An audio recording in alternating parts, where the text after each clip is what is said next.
Okay guys, welcome back. And I'm still at Mooloolaba Beach. Should show you.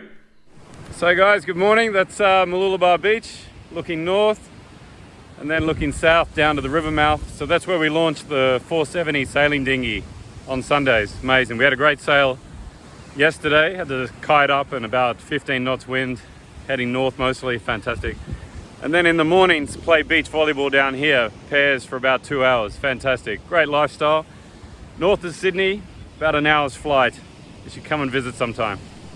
And in this video, we'll talk about objectives and key results. Now, I think there's no better intro to it than another tech company founder, Heine, the founder of Vivino. The way he explains the history of OKRs and what they are, I think is magic. So let's switch to that video quickly. You can watch that.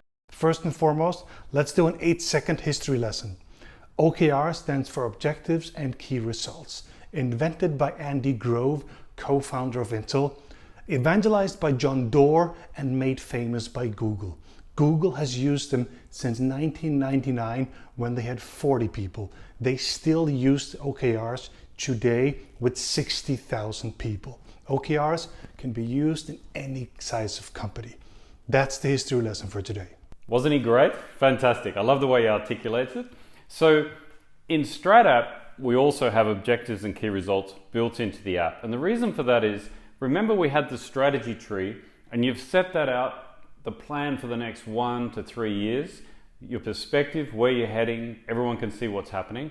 And now you want to really sharpen, what are we going to get done this quarter?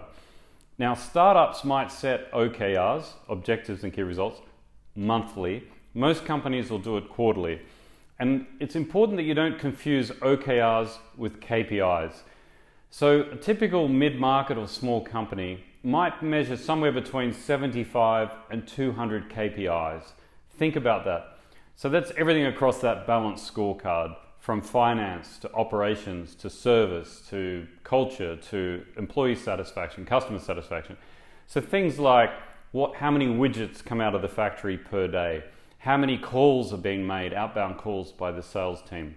What's the average price of manufacture at this point in time per unit? So you'd be tracking a whole lot of KPIs. So KPIs tell you how the business is performing so that you know what you need to work on.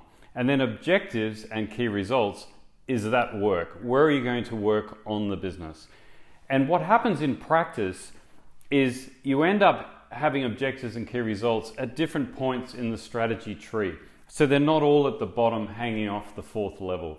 So in the real world, you lay out your plan for the next 1 to 3 years, and you might say this quarter, we're going to focus on an objective that points at that sub-goal and an objective that points at that goal number 3 we have on the strategy tree. So if you're an SMB mid-market company, you might have, say, like I said, 75 to 200 KPIs you're tracking. And per quarter, you'll have somewhere between 5 to 10 key things you're trying to get done that quarter. So let's take an example of an OKR. Let's do a simple one. Let's say this quarter, we want to launch a new website. So the objective is to launch new website. And then the key results are how are we going to measure if that launch was successful or not. So it provides clarity around exactly what are we expecting to achieve from that objective. So key result number 1 might be we have 10,000 sign-ups to our newsletter or whatever we're offering. Key result number 2 might be 500 new sales.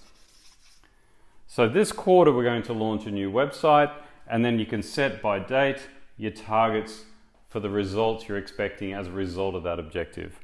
And that objective, as I said before, could sit anywhere below the strategy tree. What we'll show you next in this onboarding, rapid onboarding experience, is the next thing you need to decide is where to put the work.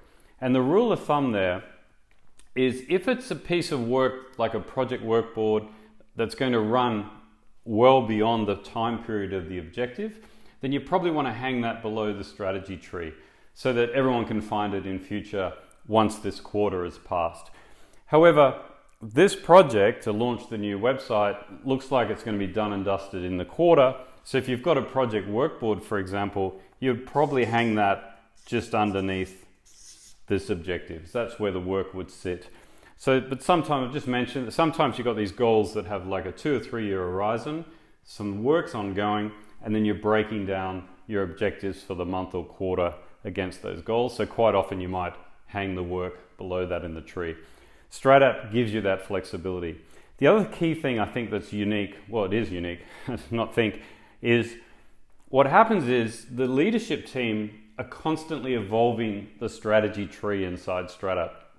So strategy never stops, and it goes back to that book I mentioned earlier by Richardson.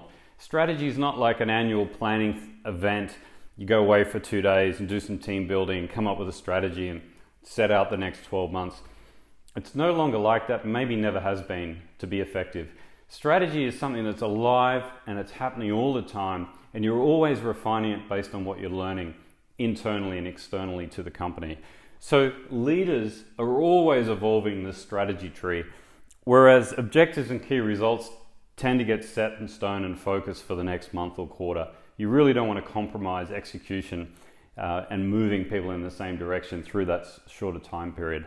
Meanwhile, whilst executing here, and the leaders should be involved at all levels of this and diving down into the workboards and either being involved directly or contributing, helping and supporting people, the leaders should always be evolving the strategy tree. And that's happening transparent to everyone in the company, unless you've got something that's highly confidential. You know, if you've got a redundancy program or something, you might just not have that show on the tree. But everything else should be live and interactive. And we'll talk about that later, about radical transparency, Ray Dalio, the trending and thinking there, best practice. Evolve that strategy tree live and interactive with everyone inside the company. And then hang below that what you're going to get done this next month or quarter. Okay, so let's dive into the app now. We'll take a look at OKRs. We'll have a look at how you hang them off the strategy tree, build out your key results, and then after that, we'll get into the execution side, how we actually execute the strategy that we've laid out. And also in stratapp, you get to balance your daily work. So towards the end of this rapid onboarding experience, we'll show you how to manage your own day and your own week, as well as looking at the context of what you need to get done strategically based on your role in the company.